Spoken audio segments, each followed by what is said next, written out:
श्री भागवत भगवान की है आरती, पापियों को पाप से है तारती। हरे कृष्णा। सभी भक्तों को श्रीमद् भागवतम के सत्र में हार्दिक अभिनंदन और सुस्वागतम। आज का हमारा विषय है श्रीमद् भागवतम के चतुर्थ स्कंद का 12वां अध्याय, कैंटो 4 चैप्टर 12।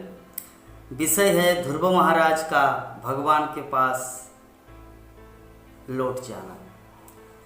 ये विषय है जब ध्रुव महाराज समस्त यक्षों को वध करने का प्लान किया था, सबको वध कर रहे, तो जब महाराज मनु, शांभव मनु ध्रुव महाराज के सामने प्रकट हुआ और उसको जो सही सलाह दिया कि हमारे कुल का रीति रिवाज नहीं है कि किसी एक व्यक्ति के दोष करने से पूरे कुल को, वंश परंपरा को ख़त्म कर देना, ये अच्छा नहीं है। और विशेषकर आप तो एक सुंदर भक्त है जो बचपन में 5 साल की उम्र में ही आपने भगवान विष्णु को 6 महीना के अंदर ही प्राप्त किया था, तो आप जैसे शुद्ध भक्त के द्वारा ऐसा कार्य, ये तो निंदनीय कार्य कैसे हुआ? मुझे तो आश्चर्य हो रहा है। जब ऐसी बात ध्रुव महाराज के सामने उनका पितामह, उनका दादाजी मनु महाराज रखे, तब ध्रुव महाराज स्थिति को समझ गया और उन्होंने युद्ध करना बंद कर दिया। तो मनु महाराज के कहे अनुसार जो ध्रुव को बोले थे, आप कुबेर और शिव जी से क्षमा प्रार्थना ले लीजिए, क्योंकि अगर वो लोग क्रुद्ध हो जाएंगे तो बहुत ही समस्या होगा भविष्य में। तब ध्रुव महाराज इस बात को एक्सेप्ट किया, स्वीकार किया था। तो सेम टाइम में ऐसी मनोभाव, ऐसी दशा को जब युद्ध करना बंद कर दिया, तो धन के देवता कुबेर वहाँ पर प्रकट हुए। और वहाँ पर प्रकट होने के बाद ध्रुव महाराज को बोले, हे क्षत्रिय पुत्र ध्रुव, मैं आप पर बहुत ही प्रसन्न हूँ। इस जगत में किसी की बात को स्वीकार कर लेना बहुत ही डिफिकल्ट है, बहुत ही कठिन है, लेकिन आपने अपने पितामह की बात, मनु महाराज की बात को इतना सरलता से स्वीकार कर लिया और युद्ध करना बंद कर दिया। मैं सच में आपके प्रति बहुत ही प्रसन्न हूँ।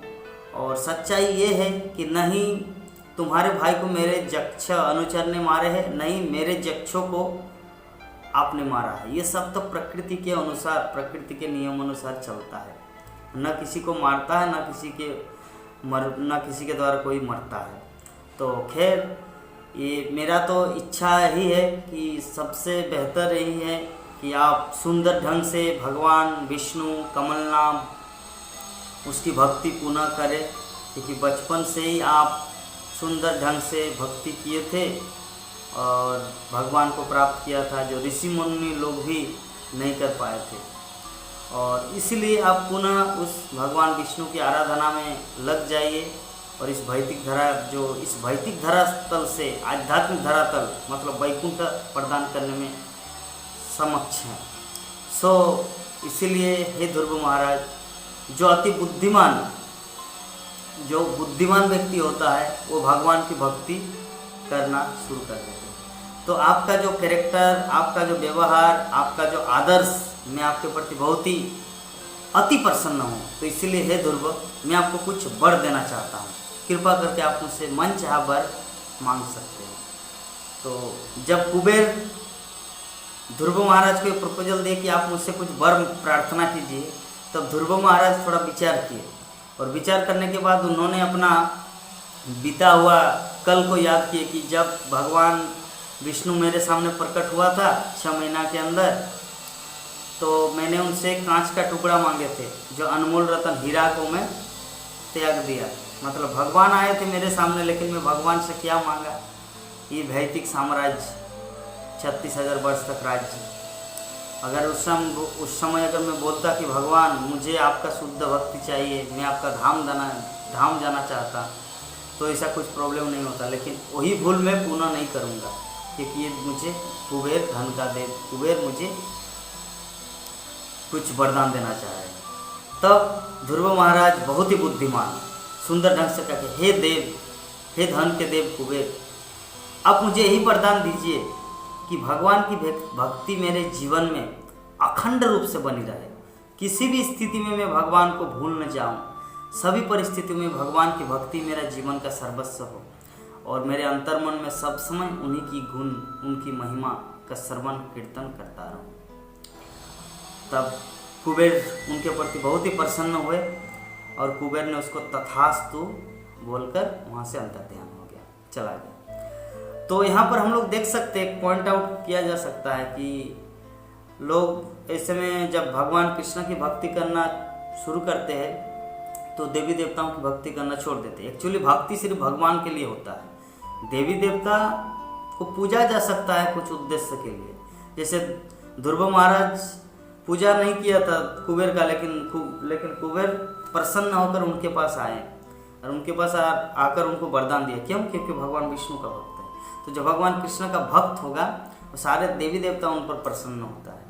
तो यहाँ पर हम लोग उसका जीता जागता उदाहरण देख रहे हैं। तो जैसे ही ध्रुव महाराज को बोला आप कुछ मुझसे वरदान चाहिए, तो अगर ध्रुव चाहते तो धन का देव कुबेर उसको पूरा अखंड पृथ्वी साम्राज्य का मालिक बना देते, राजा बना देते। लेकिन ध्रुव महाराज ऐसा नहीं चाहा।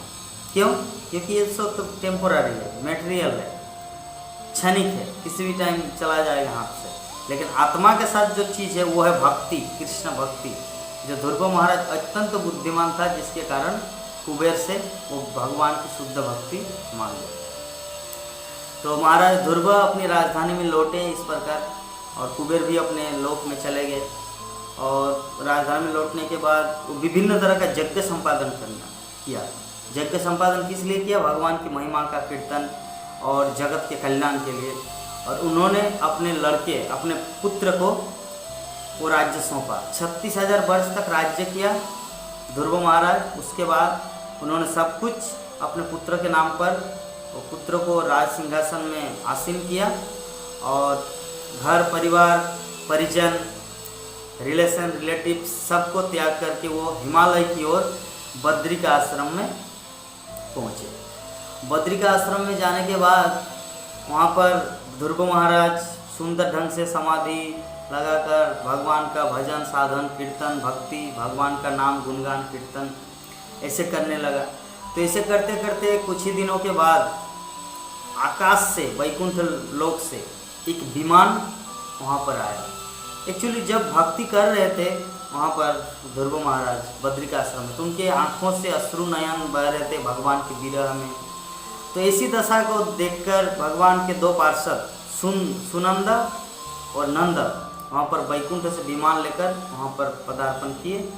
और ध्रुव महाराज उन लोग दोनों का चेहरा को देखकर, श्याम वर्ण, सुंदर वेशभूषा, कमल पुष्प, सर में मुकुट, तो उन्होंने अंदाज़ा लगाया कि जरूर ये कोई भगवान का सच्चा और शुद्ध भक्त होगा, भगवान के पार्षद होगा। तो ध्रुव महाराज इतना ही कौतूहल, बस मतलब घबरा गए कि कौन आ गए। घबराहट में उन्होंने उचित रीति रिवाज से उन दोनों का स्वागत भी नहीं कर पाया, वेलकम भी नहीं कर पाया। जस्ट हाथ जोड़ के प्रणाम किया और भगवान का नाम गुणगान करने लगा। हरे कृष्णा कृष्णा कृष्णा हरे हरे, हरे राम राम राम हरे हरे, ओम नमो भगवते वासुदेवाय। या भगवान की विभिन्न लीलाओं के बारे में जस्ट चर्चा, भगवान के पवित्र नाम, हरि के पवित्र नाम का उच्चारण करने लगा। तो भगवान विष्णु के जो दो विश्वस्त शुद्ध भक्त सुनंद तथा नंद, उन ध्रुव महाराज की ये सब कार्यकलाप को देख के इतना प्रसन्न हुआ, वो दोनों एक साथ में बोलने लगे, हे राजन, हे ध्रुव महाराज, हम जो कहे कृपा करके उसे ध्यान पूर्वक सुने।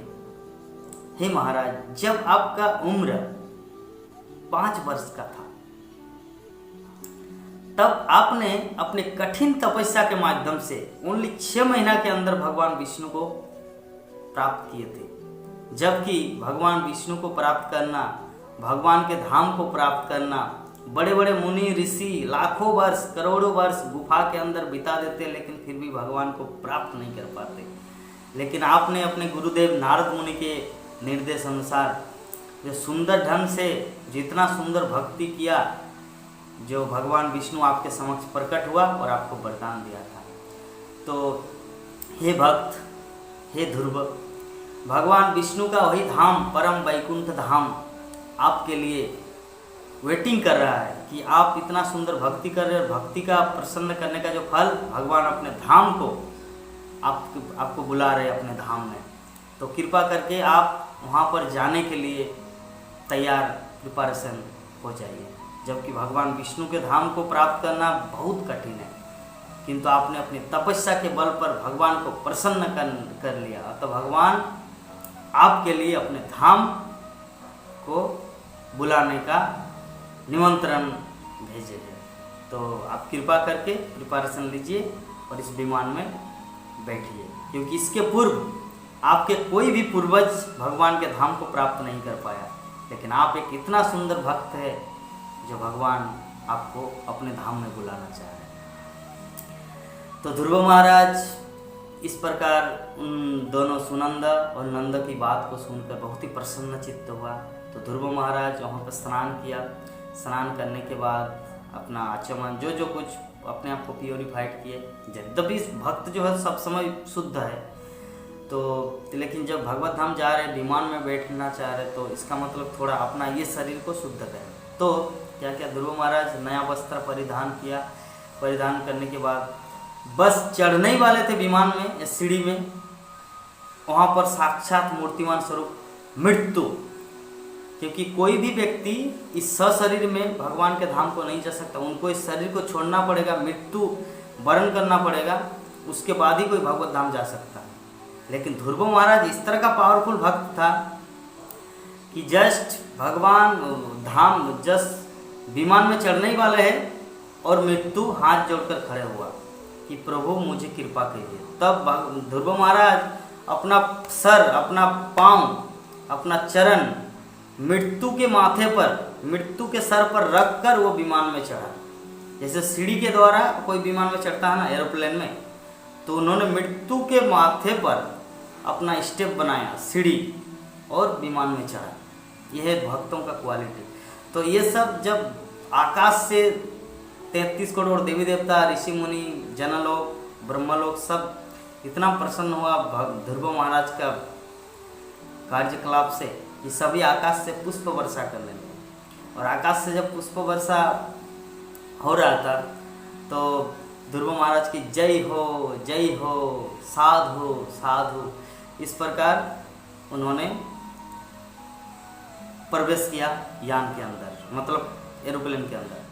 तो जैसे ही विमान में वो बैठा, तो बैठते ही उनका स्मरण हुआ उनकी माँ का, कि जिस माँ के कारण जो मेरा पहला शिक्षा गुरु, पथ प्रदर्शक गुरु, मार्ग दिखाने वाला, भगवान को दिखाने वाला, जो मुझे वन भेजा था जहाँ पे भगवान विष्णु प्राप्त होगा, मेरी माँ वहाँ पर इसी जगत में है बेचारी, और मैं जाऊँगा भगवत धाम सुख से, और मेरी माँ यहाँ पर पड़ी रहे। नो।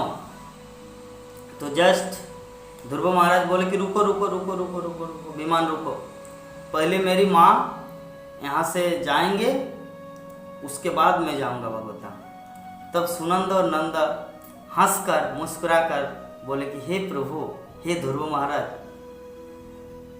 आप हमारी बातों पर शंका कर रहे हैं। जिस पीढ़ी में आप जैसे भक्त हो, वहाँ पे तो 14 कुलों का 14 कुल उद्धार हो जाते हैं, और आप तो परम शुद्ध भक्त, जो भगवान श्री कृष्ण साक्षात आपको इनवाइट किए हैं अपने धाम में, और आप अपने माँ की चिंता करें। देखिए आपकी माँ वो आगे वाले विमान में जा रहे हैं। आप जहाँ पर इतना सुंदर शुद्ध भक्त है, तो क्या आपकी माँ यहाँ पर रहेगी?